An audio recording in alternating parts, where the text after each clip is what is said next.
আসসালামু আলাইকুম সবাইকে। আমি ফারিয়া পারভেজ ইউটিউব চ্যানেলে সবাইকে স্বাগতম। আপনারা সবাই কেমন আছেন? আশা করি সবাই ভালো আছেন। আলহামদুলিল্লাহ আমরাও ভালো আছি। এই তো ছোট্ট একটি ব্লগ ভিডিও নিয়ে চলে আসলাম। সাথে থাকবেন, আশা করি আপনাদের ভালো লাগবে ভিডিওটি। এখানে যা দেখছেন সেটা হচ্ছে গরুর চর্বি। অনেকে দেখে চিনে ফেলবেন, কিন্তু যারা চিনছে না তাদের জন্য বলা। প্রতিবারই দেখা যাচ্ছে আমরা গরুর চর্বিগুলি ফেলে দিই বা কাউকে দিয়ে দেওয়া মাংসের সাথে অ্যাড করে দেওয়া হয়। এবার সেটা ব্যতিক্রম করলাম। আমার হাজব্যান্ডকে আমি আগেই বলে রেখেছিলাম গরুর চর্বিগুলো কাউকে দিবেন বা ফেলবে না। একবার আমি ওই চর্বি থেকে তেল উত্তোলন করে ওগুলো বিক্রি করে কোটিপতি হব। হ্যাঁ, যাই হোক, সেই কোটিপতির লক্ষ্যে আমি কাজ করছি, কোটিপতি হওয়ার লক্ষ্যে। এই প্রায় তেল ওঠার কাজ। আমার হেল্পিং হ্যান্ড তো খুবই বিরক্ত হচ্ছিলেন, কারণ ওনাকে এগুলো সব ক্লিন করতে হবে পরবর্তীতে। নিতে কোনো ঝামেলা নাই, ঝামেলা নাই বলতে অতটা প্যারা পড়তে হয় না, যতটা প্যারা হচ্ছে আপনার পরবর্তীতে ক্লিন করার জন্য প্যারা নিতে হয়। তো ওনার এই ক্লিনটা করতে হবে, ওনার এই প্যারাটা নিতে হবে। আমি হচ্ছে এগুলা মজাই লাগতেছিল। আর প্রচুর গন্ধে আমার ছেলে তো বারবার নাক বন্ধ করে, মামা কী করছো, এত ব্যাড স্মেল কেন? সে খুবই বিরক্ত হচ্ছিল এরকম গন্ধে। আর পুরো ঘর তেল চিপচিপে হয়ে গেছে। এটাই সবচেয়ে মেন সমস্যা। নিতে সমস্যা হচ্ছে এই দুর্গন্ধ। আর এই গন্ধের কারণে মাছি দিয়ে পুরো ঘর ভরে গেছে। এটা পরের দিনে ভিডিও সব ক্লিন করার পর আমরা পরের দিন হচ্ছে চচ্চড়ি রান্না করব।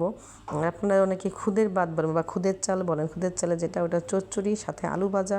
ওখানে আলু কাটা হচ্ছে, এখানে মাছের তেল দিয়ে আলু ভাজাটা করা হবে। এটা পাঙ্গাস মাছের তেল।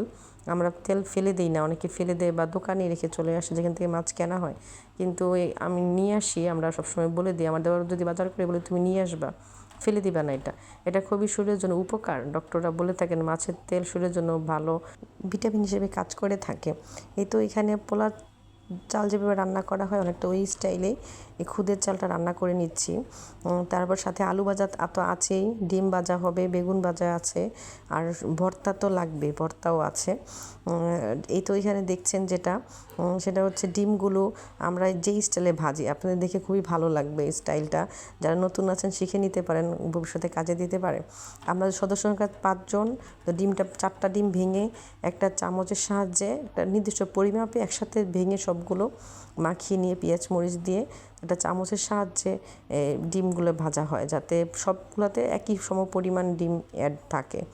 তো এই পদ্ধতিটা আমার হেল্পিং হ্যান্ড আমাকে শিখিয়েছে। আমার খুবই ভালো লাগছে ওনার এই পদ্ধতি। এরপর থেকে আমি যখন সবাই একসাথে ডিম ভাজা খেতে যাই বা খাবো একসাথে বসে, তখন এই পদ্ধতিটা অ্যাপ্লাই করি। দেখুন কি সুন্দর করে দিচ্ছে, আপনারা শিখে রাখুন। আপনাদের উপকার আসবে, অবশ্যই উপকার আসবে। দেখবেন পরবর্তীতে কোনো এক সময় কাজে লেগে যেতে পারে। ডিম ভাজাভাজি চলছে। আমার যে চর্বির যে নেয়ার পদ্ধতিটা দেখলেন, সেটা হচ্ছে চর্বিটা জাল হতে থাকবে, আর আমি এখান থেকে যখন চর্বির তেল উঠে যায় তখন উঠাতে থাকবো। আর যখন প্রথম অবস্থায় দেওয়া চর্বিগুলো একটু তেল থাকতে আবার আরেক পার্ট চর্বি দেওয়া হবে, এমন করতে করতে করা হয়। একটু কষ্টও আছে। বড়লোক হতে গেলে কত কষ্ট করতে হয়, তাই না? হ্যাঁ, টাকা উপার্জনের জন্য কত কিছু করি। এই পুরো টাকাই আমার, বুঝতে পারছেন? এই তো এখানে হয়ে গেছে প্রায়। আমি পোলাওর মতো একটু ভাত, বাসায় যেহেতু ঘিটা ছিল এই জন্য ঘিটা অ্যাড করে দেওয়া, তা না হলে দরকার নাই বা দেয় না ওইরকম একটা কিছু। থাকলে দিবেন, না থাকলে নাই, তো প্যারা নেওয়ার কিছু নাই। এই তো একটু পরে আমি হচ্ছে দেখাচ্ছি যেটা, এটা বেসনের খামি তৈরি করা। আর হচ্ছে আলুর চপ আগে থেকে এগুলো বানানো ছিল, ডিপে ছিল, ডিপ থেকে নামিয়ে এগুলো ভাজা হবে খাওয়ার জন্য।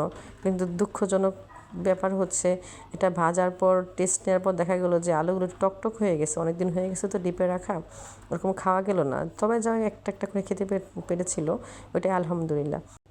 রান্না শেষে আমার ছেলেকে স্কুল থেকে আনার পথে ও জুস খাবে, তো জুসে অর্ডার করলাম। আর এখান থেকে আমি যে ডাব বিক্রি করছেন তাদের ডাবের পানি নিয়ে নিয়েছিলাম। ঝামেলা এড়াতে আমি হচ্ছে ডাবটা বাসায় নিয়ে নিই। ওনারা ডাবই দিয়ে দেয়, এভাবে দেয় না। আমি ওনাদেরকে বললাম এভাবে দেয়া যায়, আপনি দেন। তো পলিতে করে পানিটা দিলেন, ভিতরে ডাবটা কেটে ডাবের শ্বাসগুলো ভিতরে দিয়ে দিল। এমনকি এটা খুবই উপকার হয়েছে, আপনারা অ্যাপ্লাই করতে পারেন এই ঝামেলা এড়াতে। এই জুসের কাহিনিটা আপনাদের একটু বলি। এই দেখেন যে দোকানে যে ধরনের মালিক আর কর্মচারী থাকেন, মালিক মাঝে মাঝে বসেন, কর্মচারীও তো সবসময় থাকেন। তো উনি কী করেন, উনি বেশি একটা বিক্রি করতে আগ্রহী থাকেন না।